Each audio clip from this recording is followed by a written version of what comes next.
Hello everyone, कैसे हैं आप सब। आज आपको कुछ पहले तो हमने देखा था कि जिब्रेलिन जो हार्मोन है वो क्या कर रहा था, उसकी कुछ सिंथेसिस देखे कि प्लांट में कैसे सिंथेसाइज होता है। ठीक है, आज हम उसके कुछ फंक्शंस देखेंगे, कुछ उनके जीन्स देखेंगे कि जो जिब्रेलिन हार्मोन को इनएक्टिवेट करते हैं, कुछ रिप्रेशर के बारे में बताएंगे कि उससे रिलेटेड कैसे क्वेश्चन आपको मिल सकते हैं। ठीक है, यानी कि आज हम पूरा जिब्रेलिन को कंप्लीट कर देंगे।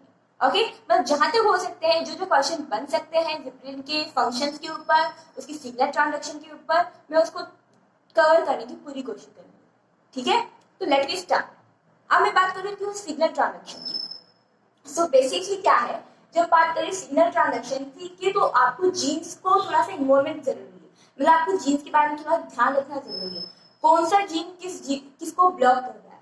ठीक है, अगर मैं बात कर रही हूँ जिब्रेलिन हार्मोन है ना, जिब्रेलिन हार्मोन अगर किसी सेल में नहीं है तो कौन सा जीन एक्टिव फॉर्म में रहेगा, तो दैट इज एसपीवाई जीन। कौन सा जीन है बेटा, एसपीवाई जीन। एसपीवाई जीन जो है वो एक्टिव फॉर्म में मिलेगा। अगर ये एक्टिव फॉर्म में है तो आरजीए एंड जीएआई, ये दो रिप्रेसर आपको ध्यान रखना है। कौन से, आरजीए एंड जीएआई, दो रिप्रेसर है।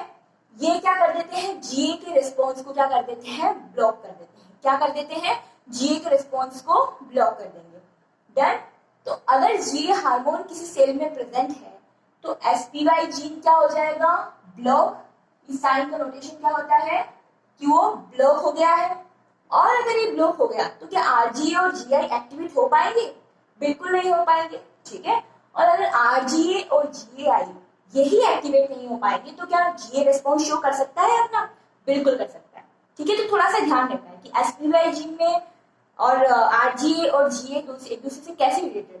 ठीक है, मेन पॉइंट और एक और है कि अगर जीआई की रिसेप्टर हो उसके साथ में अगर जिब्रेलिन बाइंड कर देता है, एक डेला प्रोटीन नाम सबने सुना होगा डेला प्रोटीन के बारे में। ठीक है, डेला प्रोटीन जो होता है, नहीं भी सुना होगा तो कोई बात नहीं, न्यू प्रोटीन है, प्लांट्स में मिलता है और ये जो प्रोटीन है ये भी एक रिप्रेशर के रूप में काम करता है। ठीक है, और अगर मैं डेला रिप्रेशर में जिब्रेलिन, ये एक रिप्रेशर है, अगर जिब्रेलिन हार्मोन वर्क कर रहा है किसी सेल में और अगर जीआईडी के साथ बाइंड कर लेता है और तो ये डेला को क्या कर देगा, यूबिक्विटाइजेशन, यानी इसका क्या कर देगा, ब्रेक डाउन। अगर वो ब्रेक डाउन हुआ तो क्या जीए रिस्पॉन्स शो कर सकता है, बिल्कुल कर सकता है। सो बेसिकली आपको दो चीजें ध्यान रखनी है। कौन सी, पहली तो ये कि जो आरजीए और जीआई ये रिप्रेशर होते हैं और एक डेला रिप्रेशर होता है। ठीक है, अब बात आती है कि एसपीवाई जीन, ये भी एक तरह का इनहिबिटर ही होता है, मतलब कि जिब्रेलिन हार्मोन जब तक नहीं होता तब तक ये एक्टिव रहेगा और आरजीए जीआई को क्या कर देगा, एक्टिव। तो अगर रिप्रेशर एक्टिव रहेगी तो जीए यानी कि जिब्रेलिन हार्मोन का रिस्पॉन्स शो नहीं हो पाएगा सेल में। क्लियर। सो ये चीज थोड़ी सी आपको ध्यान रखनी है, इस पे क्वेश्चन बन सकता है आपका कि क्या बन सकता है कि अगर एसपीवाई जीन में म्यूटेशन कर दो, है ना, mutation occurs in SPI gene, then what step will be altered and which response will be shown in the plant। ठीक है, अभी क्वेश्चन आ गया तो बहुत ही अच्छा क्वेश्चन है। एसपीआई जीन का अगर मैंने म्यूटेशन कर दिया तो क्या होगा, अगर मैंने एसपीआई जीन में म्यूटेशन किया तो आरजीए जीआई इनएक्टिव रहेंगे और जीए रिस्पॉन्स शो कर देगा। तो क्या प्लांट रिस्पॉन्स शो कर सकता है जिब्रेलिन हार्मोन का, बिल्कुल कर देगा। ठीक है, तो इस तरह से एक क्वेश्चन आपसे पूछ लिया जाता है म्यूटेट के बारे में। एक क्वेश्चन आपसे रिप्रेशर के बारे में पूछ सकता है कि दो डोमेन्स होते हैं आरजी और जीआई में, एक तो होता है रेगुलेटरी डोमेन और एक होता है रिप्रेशर डोमेन। ठीक है, अब आता है कि जो रेगुलेटरी डोमेन है, ठीक है, और जो रिप्रेशर डोमेन है, जब तक जिब्रेलिन नहीं है तब तक वो हेटेरोडाइमर की फॉर्म में, यानी अगर वो जिब्रेलिन हार्मोन प्रेजेंट नहीं है तो जो रिप्रेशर है वो किस फॉर्म में होंगे, हेटेरोडाइमर की फॉर्म में होंगे। ठीक है, और अगर जिब्रेलिन की हार्मोन प्रेजेंस हुई then it will convert into homodimer और होमोडाइमर के फॉर्म में क्या हो जाएंगे, इनएक्टिव। एक और क्वेश्चन क्या बन सकता है इस पे देखते हैं कि जो रेगुलेटरी डोमेन है, यानी कि जो रेगुलेटरी डोमेन है, इसमें अगर मैंने म्यूटेशन किया क्या जिब्रेलिन के रिस्पॉन्स शो हो पाएंगे। अगर रेगुलेटरी डोमेन में ही आपने म्यूटेशन किया जहां पे जिब्रेलिन जाके बाइंड कर रहा था और उसको इनएक्टिवेट कर रहा था, तो क्या जिब्रेलिन वहां पे बाइंड कर पाएगा? बिल्कुल नहीं करेगा। और नहीं करेगा तो क्या जिब्रेलिन हार्मोन रिस्पॉन्स शो करेगा? नहीं करेगा। क्लियर हुआ? और अगर मैं रिप्रेशर डोमेन में कर दूं, अरे जिसका नाम ही रिप्रेशर है ना, उसमें ही आपने म्यूटेशन कर दिया तो क्या रिप्रेस करेगा वो? यानी आपने जिब्रेलिन हार्मोन चाहे सेल में दो ना दो तो भी वो रिस्पॉन्स शो होगा। Very clear. If you mutate in regulatory domain then what happen? Gibberellin hormone response show नहीं करेगा। इफ रिप्रेशर डोमेन में कोई म्यूटेशन हो जाता है तो जिब्रेलिन हार्मोन रिस्पॉन्स शो करेगा even in the absence of gibberellin, यानी कि जिब्रेलिन की अब्सेंस में भी वो रिस्पॉन्स शो जरूर करेगा। तो यहां से ये क्वेश्चन बन सकता है इस पर। ठीक है, अब बात आती है कि इसके फंक्शंस के बारे में। कुछ इसके बहुत ही प्यारे फंक्शन हैं जो मैंने कवर अप किए हैं। पहली बात तो आपको ध्यान रखना है कि जिब्रेलिन हार्मोन आपने देखा होगा ना कि ये जो हार्मोन है ये क्या करता है? सीड जर्मिनेशन करता है। और सीड जर्मिनेशन के लिए बहुत जरूरी होता है, यानी हम भी अगर ग्रोथ कर रहे हैं तो क्यों कर रहे हैं? क्योंकि हमें कोई ना कोई एनर्जी मिल रही है ना, हमारा कार्बोहाइड्रेट एनर्जी ऑफ कोर्स मुझे प्रोवाइड हो रही है।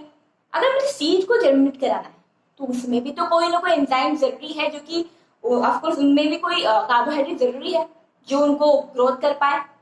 तो जिब्रेलिन हार्मोन का क्या काम होता है? सीड जर्मिनेशन का भी काम होता है। कैसे? अगर मैं बात करूं, एक सीड लिया है मैंने, ठीक है, इसमें एक तो होती है इसकी एल्यूमिनियम लेयर और यहाँ पे इसका अंदर वाला पार्ट है, इसमें क्या है? ये एंडोस्पर्म। ठीक है, एंडोस्पर्म में आपको पता होगा ना फूड मटेरियल प्रेजेंट होते हैं, स्टार्च प्रेजेंट होता है। ठीक है, और आपने ये भी ध्यान रखा होगा स्टार्च को ब्रेक डाउन करने के लिए कोई ना कोई हाइड्रोलाइटिक एंजाइम की जरूरत पड़ती है। अब वो हाइड्रोलाइटिक एंजाइम कहाँ सिंथेसाइज होता है और फिर कैसे वर्क करता है ये देखते हैं। और किसके प्रेजेंस, कौन सा हार्मोन? तो दैट इज हम जिब्रेलिन की बात कर रहे हैं। तो जो जिब्रेलिन हार्मोन है जब सेल यानी कि किस लेयर में? एल्यूमिनियम लेयर में एक्ट होता है तो जो GI रिसेप्टर है वो ऑफकोर्स जिब्रेलिन से बाइंड हो जाएगा और डेला जो रिप्रेशर है इसको क्या कर देगा? इनएक्टिवेट। और जैसे ही इनएक्टिवेट हो जाएगा तो क्या जिब्रेलिन हार्मोन रिस्पॉन्स शो कर देगा? बिल्कुल करेगा। अब एक बात बहुत ध्यान रखनी है, मैंने आपको पहले भी बताया था, अगर कोई प्लांट का हार्मोन जो सबसे पहले जो प्रोटीन का फॉर्मेशन कर रहा है that is a primary responsive gene, ये जो MIB बना है that is a primary responsive gene. कौन सा रेस्पॉन्सिव जीन है? Primary responsive gene. ठीक है, कौन सा जीन है बच्चों? Primary responsive gene. ठीक है, और जब ये MIB यानी कि पहले जो हार्मोन आएगा और उसके बाद किसका फॉर्मेशन होगा? MIB प्रोटीन का। ठीक है, और ये as a transcription factor work करेगा और क्या बनाएगा? Alpha amylase. क्या बनाएगा? Alpha amylase. और अल्फा अमाइलेज तो नाम सुनने सुना होगा कि ये स्टार्च का ब्रेक डाउन करता है ना, ग्लूकोज का फॉर्मेशन करता है। ठीक है, और ग्रोथ करेगा। तो मेन पॉइंट है जिब्रेलिन आया सेल में, एल्यूमिनियम लेयर को मिला और फिर डेला को डिग्रेड किया एंड देन रिस्पॉन्स शो किया। पहला रिस्पॉन्स आया MIB का, MIB प्रोटीन बना, प्राइमरी रेस्पॉन्सिव जीन है। तो एक और क्वेश्चन इस पे बन सकता है, कैसे? और प्राइमरी रेस्पॉन्सिव जीन से MIB बना और MIB से क्या हुआ? फिर ये ट्रांसक्रिप्शन फैक्टर वर्क कर दिया वापस से और अल्फा अमाइलेज का फॉर्मेशन डन। अब एक क्वेश्चन और जो कि ऑक्सिन में भी मैंने बताया था और इसमें भी बताया था कि जो प्राइमरी रेस्पॉन्सिव जीन है क्या साइक्लोहेक्सिमाइड MIB के फॉर्मेशन में कोई इफेक्ट डालेगा? बिल्कुल नहीं डालेगा, क्योंकि ये प्राइमरी रेस्पॉन्सिव जीन, मैंने बताया था कि जो प्राइमरी रेस्पॉन्सिव जीन यानी हार्मोन के एक्ट होते ही जो प्रोटीन सबसे पहले सिंथेसाइज होगा दैट उस जीन से, वो उस जीन का नाम क्या है? Primary responsive gene. तो क्या MIB के फॉर्मेशन कोई इफेक्ट आएगा साइक्लोहेक्सिमाइड की प्रेजेंस में? नहीं आएगा। किस पे आएगा? Alpha amylase.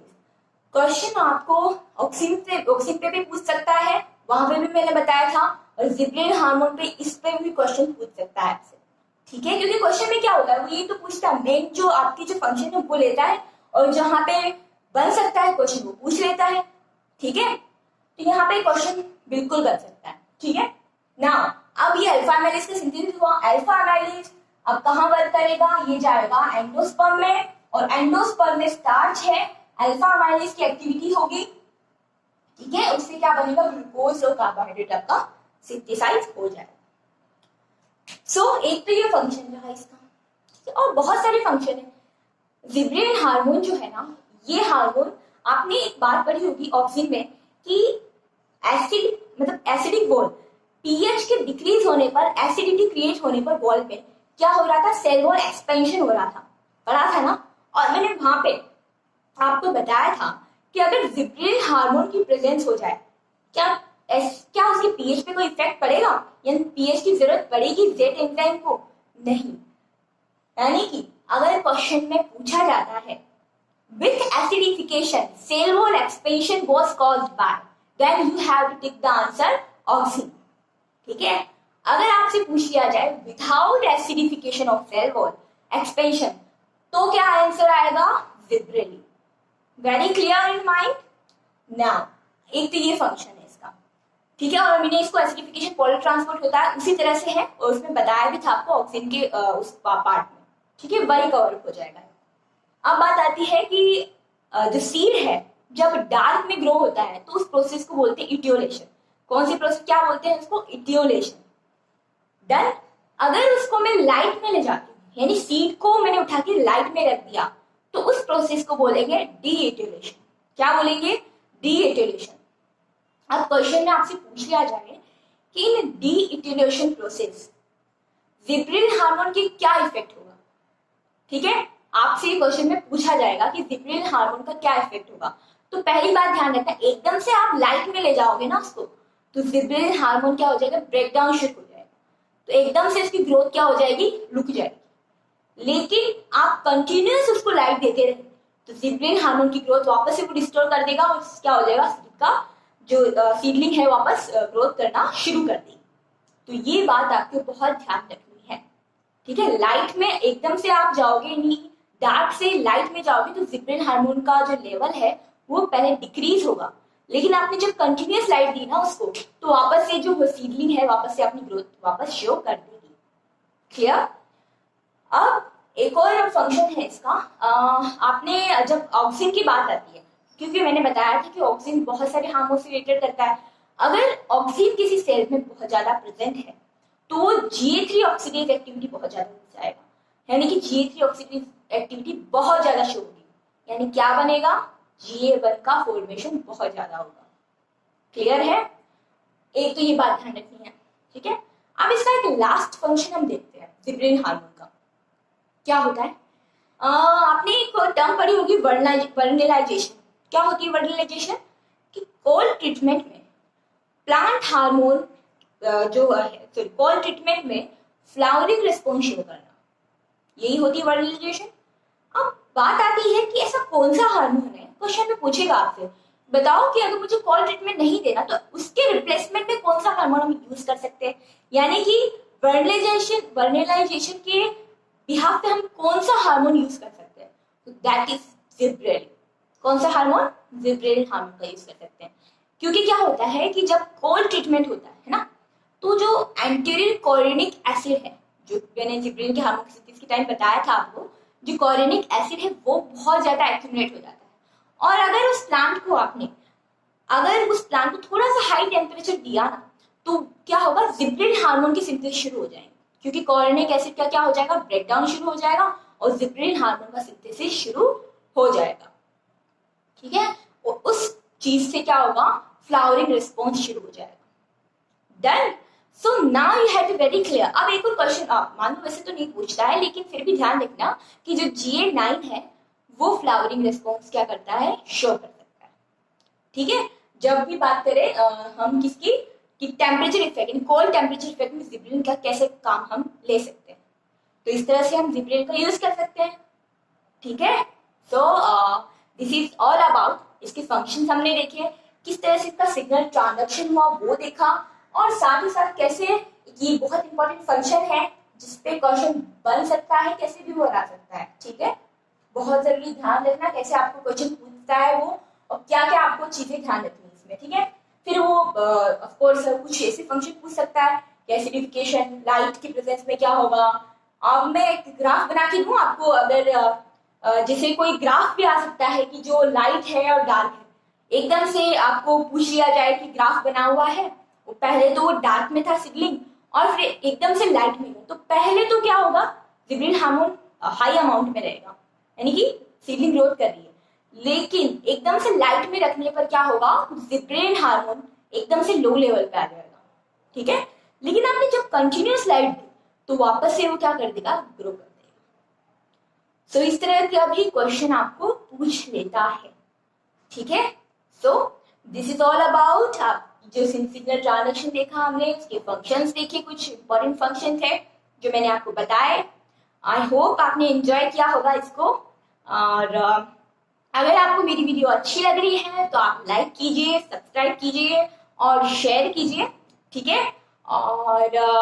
और मैं आगे जो भी हार्मोन्स है, सारे हार्मोन्स मैं आपको कवर अप करूंगी, जितने वो क्वेश्चन बन सकते हैं कोशिश करूंगी आपके सारे क्वेश्चन सॉल्व हो, ठीक है। Wish you all the best, thank you so much.